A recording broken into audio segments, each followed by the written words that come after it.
Oi pessoal, tudo bem com vocês? Estamos aqui para mais um vídeo. Vamos estar falando um pouco sobre Deuteronômio capítulo 1. Mas você que ainda não é inscrito no canal, se inscreve no canal, compartilha esses vídeos também com seus familiares, com seus amigos, para que a gente possa alcançar muitas e muitas pessoas com a palavra de Deus. Amém?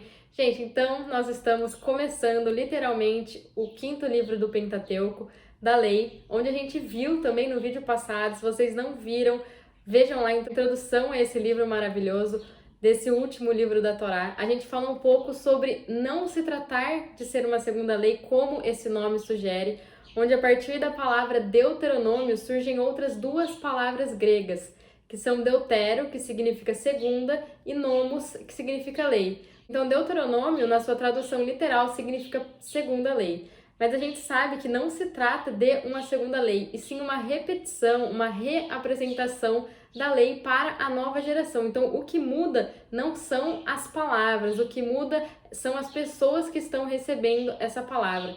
Então, essa nova geração que agora está totalmente pronta para adentrar a Terra Prometida, afinal, a geração que havia saído do Egito, dos que haviam sido contados lá no capítulo 1 de Número, somente Josué e Calebe possuiriam a terra, visto que o restante havia perecido no deserto. Nem mesmo Moisés foi permitido de entrar na terra pela sua desobediência, como a gente viu lá em Números capítulo 20, onde Moisés feriu a rocha ao invés de falar com ela para que a água fluísse. Se vocês ainda não assistiram ao vídeo sobre a introdução deste livro, então voltem lá, assistam, depois retomam esse vídeo para que a gente possa ter o total entendimento do que esse livro vai nos trazer. Amém? Então, a partir desse vídeo, nós vamos começar a falar sobre o primeiro discurso de Moisés, que vai desde esse primeiro capítulo até o capítulo 4, versículo 43, onde vai nos dar uma exortação histórica para o povo. Então, eu queria listar aqui alguns benefícios que a gente consegue enxergar ao falar do passado, ao relembrar o que a gente viveu ou até mesmo que os nossos antepassados viveram, absorver os prós e os contras de todas as situações para levar para as nossas vidas como um ensinamento. Então a gente pode ver com mais clareza, com mais luz o que nós passamos ou os nossos antepassados viveram, mas nós precisamos fazer isso na presença do Senhor, deixando Ele conduzir os fatos, apontar onde estão os erros, onde estão os acertos, não fazendo isso sozinho, porque o nosso coração é enganoso, nós não somos justos quando nós expomos as nossas opiniões. Isso faz com que a gente pegue somente os pontos que convém e esqueça todo o resto. Por isso, o melhor é se fazer é recontar o passado na presença do Senhor, para Ele nos conduzir da melhor maneira e como bem entender, nos revelando quem somos e como e onde podemos melhorar. Também, recontar o passado faz a gente perceber quem éramos quando não tínhamos Jesus, como a gente agia mal e como nós fomos aperfeiçoados. A gente consegue ver todo o progresso que a gente já alcançou junto com Cristo. Isso tudo vai mostrando quem nós éramos e quem somos agora e em quem Deus quer nos transformar, porque o Senhor vai nos moldando e nos lapidando, afinal estamos nas mãos dele para que a gente atinja a estatura de filho varão. A terceira coisa é que nos ajuda a conhecer a nós mesmos, a condenar a carne, a rejeitar o nosso eu, ao fazer certas coisas ou também passar por certas situações no passado, onde naquela época era difícil a gente enxergar como nós estávamos agindo mal, por estar totalmente emergidos naquela situação, mas mais tarde, ao olhar com os olhos de Deus, com os olhos de fora dessa situação, a gente consegue receber essa luz, a gente consegue ver quem nós éramos, o quanto a carne estava falando a mais, quando nós estávamos andando mais segundo a carne do que segundo o Espírito, e que com isso a gente possa aprender a rejeitar a carne para que a gente ande somente pelo Espírito. A última coisa é que a gente consegue, olhando para trás, ver o Senhor, ver o que Ele é, ver como Ele está sempre conosco, independente das nossas ações, das nossas atitudes, revela quem Ele é e como Ele não muda e como as atitudes dele não está baseada em quem nós somos. Ou seja, se nós somos infiéis com Ele, isso não vai fazer com que Ele também seja infiel conosco. Afinal, Ele é fiel, é quem Ele é e Ele só pode dar a fidelidade dele para as nossas vidas. Amém? Gente, então vamos à leitura.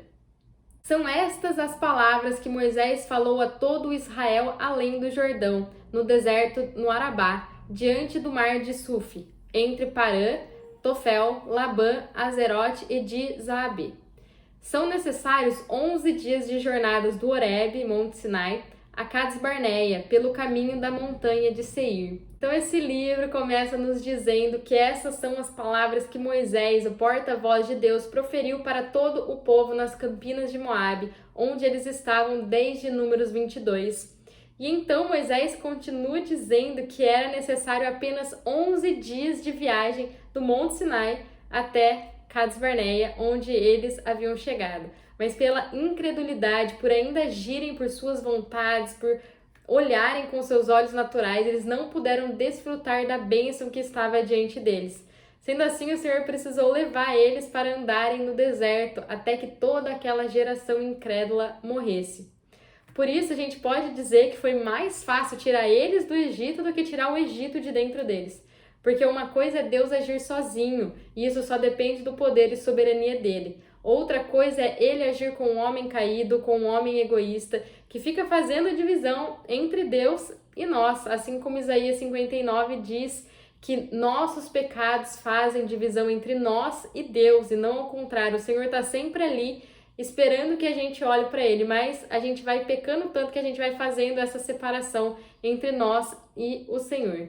Claro, gente, que tudo isso não significa que Deus não tem poder para arrancar o Egito de dentro de nós de uma hora para outra, mas ele decidiu fazer isso com a gente, caminhando com a gente, para que a gente pudesse entender todo esse processo, para que a gente pudesse conhecer ele cada vez mais e também nos conhecer cada vez mais, para que a gente possa perceber que sem ele a gente não pode fazer nada, que a gente precisa desesperadamente da ajuda dele. Porque imagina se Deus fala com a gente assim, olha, você precisa de mim. Nós que somos totalmente arrogantes, que a gente acha que a gente pode fazer tudo sozinho, a gente iria rejeitar ele. Por isso que o jeito maravilhoso de Deus nos levar para ele é mostrando quem a gente é, quem ele é e nos fazendo perceber o quanto a gente necessita de Jesus.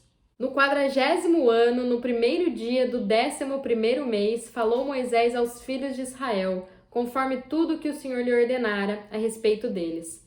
Depois que feriu Seom, rei dos amorreus, que habitava em Esbom, e Og, rei de Bazã, que habitava em Astarote e Edrei. Então agora a gente vai começar a ver algumas coisas do passado que Moisés proclamou para os filhos de Israel no primeiro dia do 11º mês do ano 40. Afinal, eles começaram a contar os dias quando eles saíram do Egito. Vocês lembram disso? Quando o Senhor os instruiu, dizendo que naquele mês que eles estavam saindo do Egito seria o primeiro mês. Então, eles deveriam começar a contar os seus dias a partir dali. Tudo isso é nos falado lá em Êxodo, capítulo 12. Aqui também revela que antes deles chegarem nas campinas de Moabe, onde eles estavam, eles precisaram enfrentar reis. O rei dos amorreus e o rei de Bazã. A gente viu sobre eles e o que eles significam lá em Números capítulo 21. Então, gente, eu encorajo vocês a voltarem para esses capítulos, né? Se vocês ainda não viram, porque a gente sabe que a palavra é viva e o Espírito Santo está constantemente falando conosco e nos revelando o que está por trás da letra.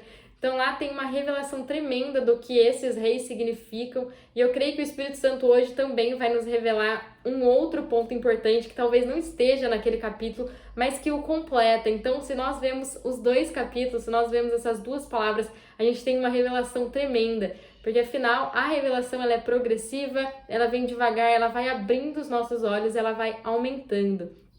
Então, gente, esses reinos, né, esses reis em tipologia, a gente pode dizer que eles representam principados e potestades, poderes e autoridades malignas que habitam nas regiões celestiais. Quero trazer 2 versículos para a gente compreender tudo isso que eu estou falando. Efésios 6, versículo 12. Portanto, nossa luta não é contra seres humanos, não é contra carne nem sangue, e sim contra principados e potestades, contra os dominadores desse sistema mundial em trevas, contra as forças espirituais do mal nas regiões celestiais. E Efésios 1:13 nos diz: Bendito seja o Deus e Pai de nosso Senhor Jesus Cristo, que nos abençoou com todas as bênçãos espirituais nas regiões celestiais em Cristo Jesus. Então aqui a gente consegue ver claramente que nós temos um problema, uma guerra a enfrentar que ocorre nas regiões celestiais no segundo céu. que é aonde está as nossas bênçãos, as bênçãos que o Senhor já nos entregou, elas já estão lá em uma pessoa, em Cristo. Por isso que é essencial nós estarmos nele para trazer essas bênçãos, para elas se manifestarem neste mundo físico. Mas assim também os principados e as potestades estão lá nas regiões celestiais, lutando e guerreando com os filhos de Deus para impedir que a gente avance, impedir que as bênçãos que estão lá sejam alcançadas. Porque a palavra aqui é clara, ela nos diz, nos abençoou, tá no passado. Então a bênção já está lá, esperando que a gente nos posicione em Cristo para vencermos esta guerra. Então, se a gente pegar a revelação lá de Números 21, onde o Espírito Santo nos fala que todos esses reinos representam guerras que a gente deve enfrentar para alcançar a promessa, para viver a boa terra ainda neste mundo, hoje ele nos diz que ao nos afastarmos do Senhor, de sua palavra, ao darmos brechas para esses principados, eles vão começando a implantar dúvidas, vão começando a trazer questionamentos para a nossa vida de quem nós realmente somos. Então eles vão nos atacar diretamente na nossa identidade. E quando um crente, um filho de Deus, perde a sua identidade, não sabe mais quem ele já perdeu a guerra. Ele não irá mais conseguir se posicionar espiritualmente e lutar pelas bênçãos que já estão esperando por ele. Porque uma coisa é certa, eles não querem te levar para o inferno, afinal eles sabem que isso é impossível, porque nós já estamos em Cristo, nós já aceitamos ele. O que eles querem é impedir que a gente desfrute das nossas bênçãos, impedir que as bênçãos nos alcancem, que a gente viva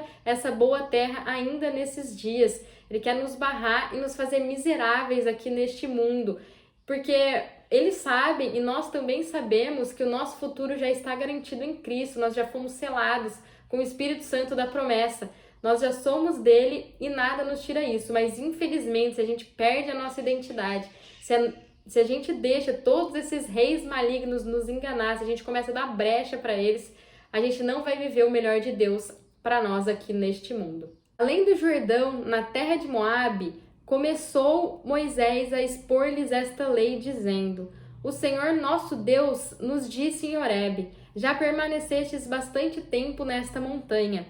Voltai-vos e parti para a região montanhosa dos amorreus. Ide a todos os povos vizinhos no Arabá, nas montanhas, no Neguebe e ao longo da costa do mar, para a terra dos cananeus e para o Líbano, até o grande rio Eufrates. Eis a terra que eu vos dei, entrai e possuí a terra que o Senhor jurou dar a vossos pais, Abraão, Isaque e Jacó, e a sua descendência depois deles. Neste mesmo tempo eu vos disse, sozinho eu não poderei levá-los. O Senhor vosso Deus vos tem multiplicado, de modo que hoje sois multidão, como as estrelas do céu. Possa o Senhor Deus de vossos pais aumentar-vos 1000 vezes mais e abençoar-vos, como vos prometeu. Como poderia eu, sozinho, suportar vossos problemas, vossas cargas e vossas contendas? Elegei homens sábios, entendidos e respeitados, segundo as vossas tribos, e eu os constituirei vossos chefes. Vós me respondestes: é bom cumprir a palavra que tens falado.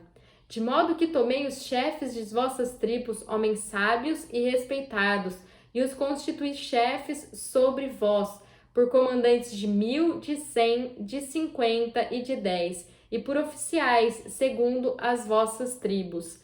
No mesmo tempo, ordenei a vossos juízes: ouvi a causa entre vossos irmãos e julgai com justiça entre eles. Não mostrareis parcialidade no julgamento. Ouvireis tanto o pequeno como o grande. Não temereis a ninguém, pois o juízo é de Deus. Mas se a causa for muito difícil para vós, atrareis a mim e eu a ouvirei. Assim, naquele tempo, vos ordenei todas as coisas que haveis de fazer. Então, gente, esses versículos nos levam para o Monte Sinai, lugar onde eles passaram muito tempo, onde ocorreu a manifestação de Deus, onde Deus entregou a lei para Moisés e está repassando para o povo. E tudo o que a gente viu desde Êxodo 18 até Números 10:10 eram eles no Monte Sinai. Mas, gente, eu quero atentar para alguns versículos aqui que a gente acabou de ler. Versículo 7 e versículo 8 nos fala a extensão da terra que Deus havia prometido para Abraão, Isaque e Jacó.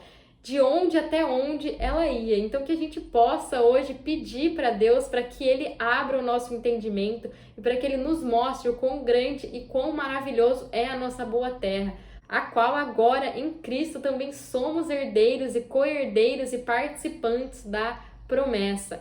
Lá em Gálatas 3, 26 a 29 nos diz: portanto, todos vós sois filhos de Deus, por meio da fé que tendes em Cristo Jesus.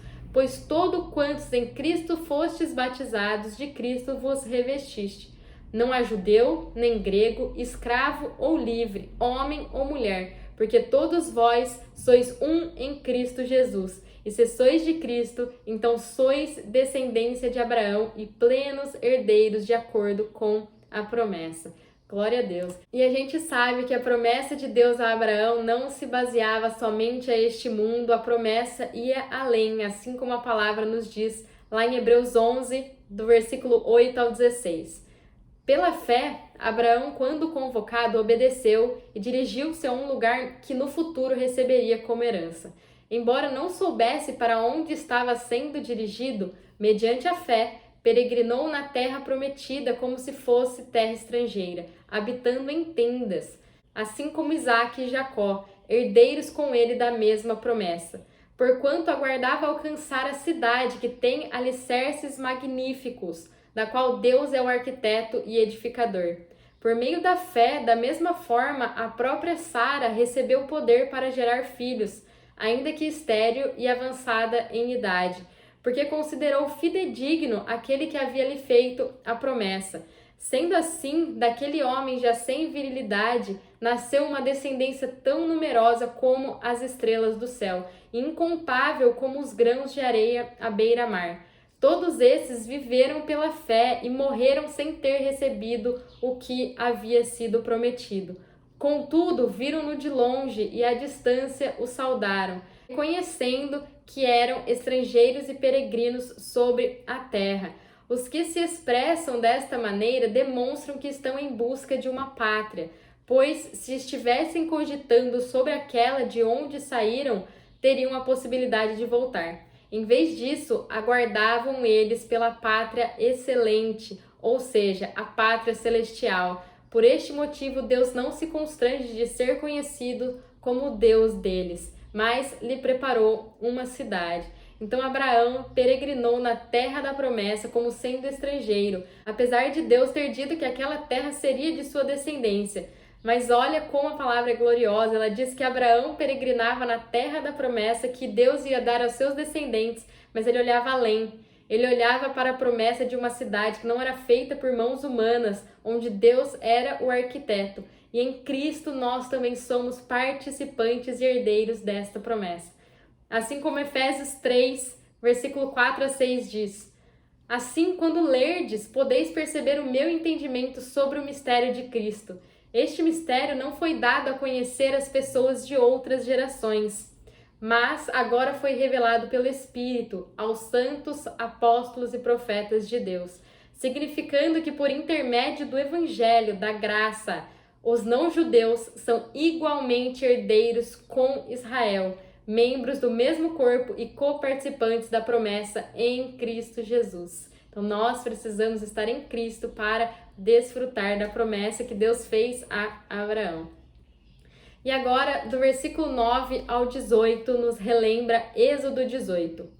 Quando Jetro, sogro de Moisés, com certeza inspirado pelo Espírito, traz um conselho, uma ajuda para Moisés, para que ele consiga administrar toda a comunidade. Porque a palavra nos diz aqui que eles eram uma multidão, como as estrelas do céu. Eles eram milhares, milhões, e na humanidade de Moisés era impossível ele conseguir cuidar de tudo, conseguir cuidar de todos os problemas que surgiam no arraial. E assim foi designado aqueles que eram sábios e entendidos, e eles foram constituídos líderes para ajudar toda a comunidade. E assim também acontece conosco, e eu quero ler alguns versículos que nos falam exatamente isso, que nos mostram que para todos nós foram distribuídos dons e talentos para edificação do corpo de Cristo, a igreja, para coordenar, aperfeiçoar e todos andarem e agirem em harmonia, obedecendo à cabeça, que é Cristo. Lá em 1 Coríntios 12, do versículo 4 ao 11, diz assim: Existem diferentes tipos de dons, mas o Espírito é o mesmo. Existem várias formas de ministérios, mas o Senhor é o mesmo. Há diversas maneiras de atuação, mas é o mesmo Deus quem efetua tudo em todos. A cada um, contudo, é concedida a manifestação do Espírito com a finalidade de que todos sejam beneficiados. Pelo Espírito, a um é dada a palavra de sabedoria, a outro, pelo mesmo Espírito, a palavra de conhecimento. A outro, pelo mesmo Espírito, é outorgada a fé. A outro, pelo único Espírito, dons de curar. A outro, poder para operar milagres. A outro, profecia. A outro, discernimento de espírito. A outro, variedade de línguas. E ainda a outro, interpretação de línguas. Entretanto, o mesmo e único Espírito realiza todas essas ações, e ele as distribui individualmente a cada pessoa conforme deseja. Lá em Romanos 12, 3 a 8 diz assim: Portanto, pela graça que me foi concedida, exorto a cada um dentre vós que não considere a si mesmos além do que convém, não sejam soberbos, mas, ao contrário, tenha uma autoimagem equilibrada, de acordo com a medida da fé que Deus lhe proporcionou. Pois assim como um corpo tem muitos membros e todos os membros não têm a mesma função, assim também nós, embora muitos, somos membros de um só corpo em Cristo e cada membro está ligado a todos os outros. Temos diferentes dons de acordo com a graça que nos foi dada. Se alguém tem o dom de profetizar, use-o na proporção da sua fé. Se o teu dom é servir, sirva. Se é ensinar, ensine. Se é encorajar, haja como encorajador. O que contribui, coopere com generosidade. Se é exercer liderança, que a ministre com zelo. Se é demonstrar misericórdia, que a realize com alegria. Efésios 4, de 10 a 16, diz assim: Aquele que desceu é o mesmo que semelhantemente subiu muito além de todos os céus, para preencher tudo o que existe. Assim, ele designou alguns para apóstolos, outros para profetas, outros para evangelistas e outros para pastores e mestres, com o propósito de aperfeiçoar os santos para a obra do ministério, para que o corpo de Cristo seja edificado até que todos alcancemos a unidade da fé e do conhecimento do Filho de Deus e cheguemos à maturidade, atingindo a medida da estatura de plenitude de Cristo. O objetivo é que não sejamos mais como crianças, levados de um lado para outro pelas ondas teológicas, nem jogados para cá e para lá, por todo o vento de doutrina e pela malícia de certas pessoas que induzem os incautos ao erro. Longe disso, seguindo a verdade em amor, cresçamos em tudo naquele que é cabeça, Cristo. Dele todo o corpo, ajustado e unido pelo auxílio de todas as juntas, cresce e edifica-se a si mesmo em amor, na medida em que cada parte realiza a sua função. E em 1 Pedro 4,10 diz assim: Servi uns aos outros de acordo com o dom que cada um recebeu, como bons administradores da multiforme graça de Deus. Então, gente, todos esses versículos com certeza abrirão os nossos entendimentos a respeito dos dons e talentos que nos é entregue para o melhor funcionamento do corpo de Cristo, para o aperfeiçoamento e para conduzir todos à estatura de filho varão. Amém? Então partimos de Horebe e caminhamos por todo aquele grande e tremendo deserto que vistes, pelo caminho das montanhas dos amorreus, como o Senhor nosso Deus vos ordenara, e chegamos a Cades Barneia. Então eu vos disse, chegamos às montanhas dos amorreus que o Senhor nosso Deus nos dá. Vê o Senhor, o teu Deus, te deu esta terra, sobe e toma posse dela como te falou. O Senhor Deus de teus pais, não temas e não te assustes. Então todos vos chegastes a mim e dissestes: Enviemos homens à nossa frente para que espiem a terra por nós e nos informem por qual caminho devemos subir a ela e a que cidade devemos ir. Então eles realmente estavam próximos de ver as promessas do Senhor se concretizarem, as promessas que Deus havia feito aos seus pais, Abraão, Isaque e Jacó. Mas aqui eles falharam, a palavra dita era: não temas e não te assustes, apenas vá e tome posse daquilo que o Senhor já havia entregado a eles. Mas não foi isso que eles fizeram. Eles preferiram agir de acordo com o próprio entendimento, né, se baseando neles mesmos, e decidiram dar uma olhada na terra, dar uma sondada, ao invés de irem no comando do Senhor, seguirem a direção de Deus e avançarem no momento certo. Então, algo que eu quero falar aqui para vocês é que o Senhor não nos mostra lá na frente, Ele não nos mostra tudo, porque com certeza isso viria para a nossa destruição, porque nós iríamos nos auto-sabotar. Porque se a gente desse uma espiada nos gigantes, nas circunstâncias, naquilo que a gente teria que enfrentar para tomar posse daquilo que Deus prometeu para nós, a gente vai começar a olhar para nós mesmos, a gente vai começar a ver as nossas fraquezas, as nossas limitações, e com certeza a gente iria fazer igual eles. Não olharam para o Senhor, para aquele que havia feito a promessa, olharam o quanto o Senhor já havia feito por eles, até que eles chegassem naquele momento, da onde o Senhor tinha tirado eles e para onde os conduziu. Então, gente, o que eu quero dizer é que a gente sempre deve andar segundo as direções do Senhor, confiar nele, não me sondar, não tentar descobrir, apenas agarrar na mão dele e seguir. Senhor, vamos junto, porque somente assim a gente consegue usufruir e desfrutar das promessas de Deus e alcançar as promessas de Deus. É somente com ele, então a gente sempre deve buscar o caminho dele, buscar o que ele quer que a gente faça. Isso me pareceu bem, de modo que tomei dentre vós 12 homens, um de cada tribo. Eles partiram, atravessaram a região montanhosa até o vale de Escol e espiaram a terra. Tomaram do fruto da terra nas suas mãos e o trouxeram a nós, e nos deram informações dizendo: boa é a terra que nos dá o Senhor nosso Deus. Vós, porém, não quisestes subir, fostes rebeldes ao mandado do Senhor, o nosso Deus. Murmuraste nas vossas tendas e dissestes: o Senhor nos odeia, por isso nos tirou da terra do Egito, para nos entregar nas mãos dos amorreus e nos destruir. Para que subiremos? Nossos irmãos fizeram que desanimassem o nosso coração, dizendo: maior e mais alto é este povo do que nós. As cidades são grandes e fortificadas até o céu. Também vimos ali os descendentes dos Enaquins, dos filhos de Enaque. Então, nesses versículos nos relembram o triste episódio da incredulidade que sucedeu porque eles agiram de acordo com o próprio entendimento, não andaram segundo a direção de Deus. E como a gente vê aqui, isso vem somente para a nossa destruição. Por isso eu reforço aqui, gente, sempre devemos pedir o direcionamento do Senhor. Aqui a palavra nos menciona somente 2 lugares que eles visitaram durante a viagem de espiar a terra, né? O Vale de Escol, onde lá eles tiveram realmente a confirmação da promessa do Senhor, que a terra realmente manava leite e mel e que o Senhor era fiel com a sua palavra, que tudo estava para se cumprir. Eles só deveriam posicionar e atacar, né? Avançar rumo à promessa que já estava lá, porque a palavra nos diz: vê, o Senhor, o teu Deus, já te deu esta terra, ou seja, o verbo está no passado, o Senhor já havia entregado para eles. Assim como as nossas bênçãos já nos foram entregues nas regiões celestiais em Cristo, só estão esperando a gente crer, nos posicionar, avançar para a batalha para que a gente possa nos apossar delas. O outro lugar mencionado aqui era onde moravam os filhos de Enaque, os Enaquins, e este lugar foi a ruína do povo de Deus, onde eles olharam para este povo e olharam para eles mesmos, se compararam,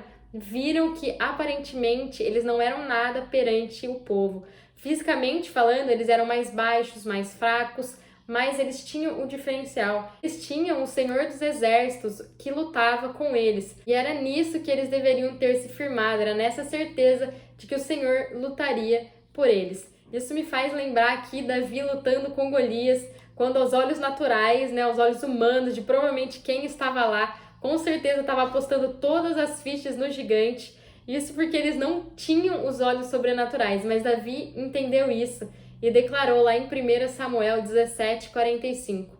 Contudo, Davi retrucou ao filisteu: tu vens contra mim com espada, lança e escudo pontiagudo.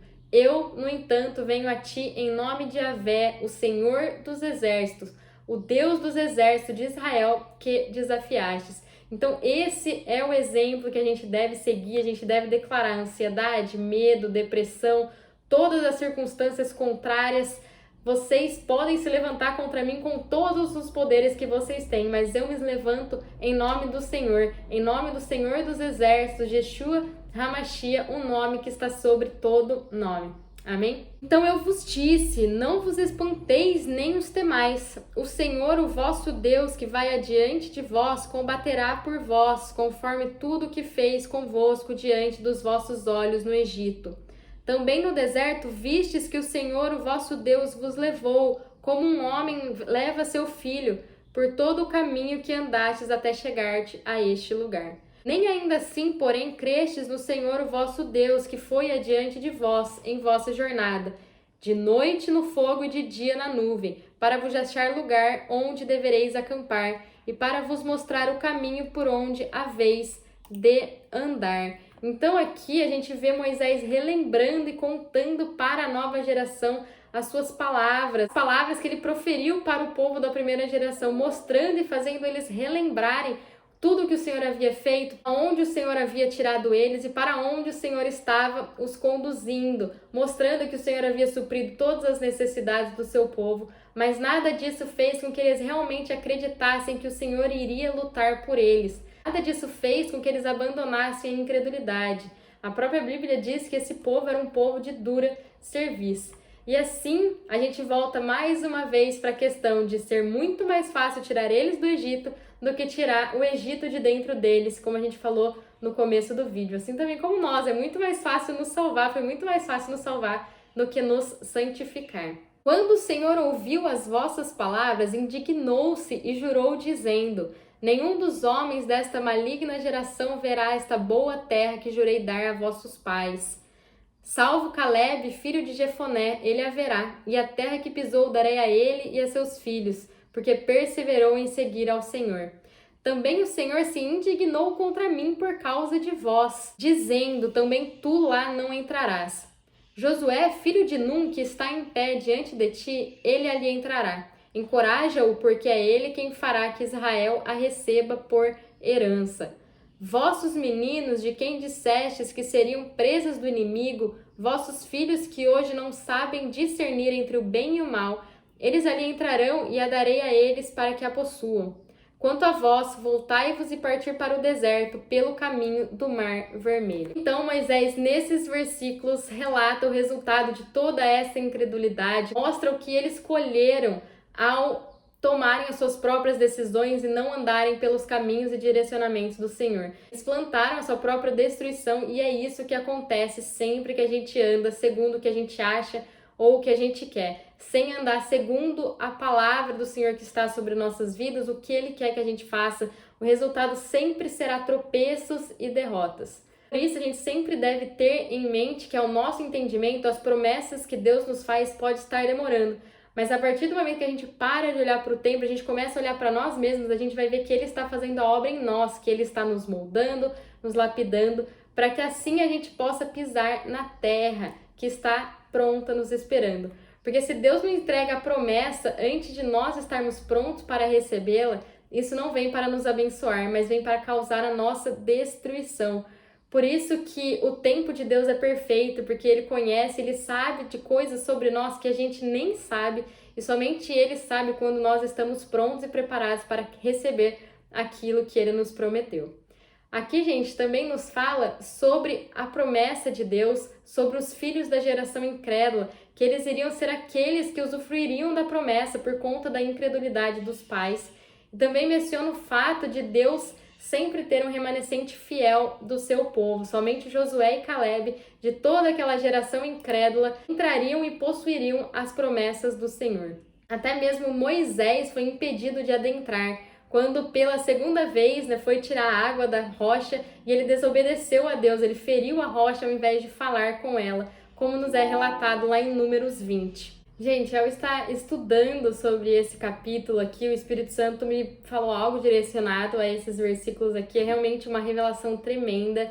A gente pode olhar essa primeira geração como os judeus, como aqueles que foi fechado o entendimento, para que eles realmente não reconhecessem Jesus como Messias, para abrir espaço para a segunda geração, para a igreja, onde os religiosos judeus foram incrédulos diante do rei, não o reconheceram e não desfrutaram da terra da promessa quando a boa terra andava entre eles. E assim abriram caminho para que a segunda geração também tivesse parte nessa terra. E em Cristo serem também herdeiros das promessas que Deus fez a Abraão. E isso inclui a mim e a você também. E com relação a Josué e Caleb, que são os remanescentes fiéis de Israel, porque nem todos rejeitaram Jesus como Messias, e até mesmo hoje existem vários judeus messiânicos que acreditam em Jesus, que creem nele e que esperam a sua volta. Então respondestes e me dissestes: pecamos contra o Senhor. Subiremos e combateremos conforme tudo o que nos ordenou o Senhor, o vosso Deus. Vós vos armastes, cada um dos seus instrumentos de guerra, e estivestes prestes a subir a região montanhosa. O Senhor então me disse: dize-lhes, não subais nem pelejeis, pois não estou no meio de vós, para que não sejam feridos diante de todos os vossos inimigos. Assim vos falei, mas não ouvistes. Antes fostes rebeldes ao mandado do Senhor e vos ensoberbecestes, subindo a região montanhosa.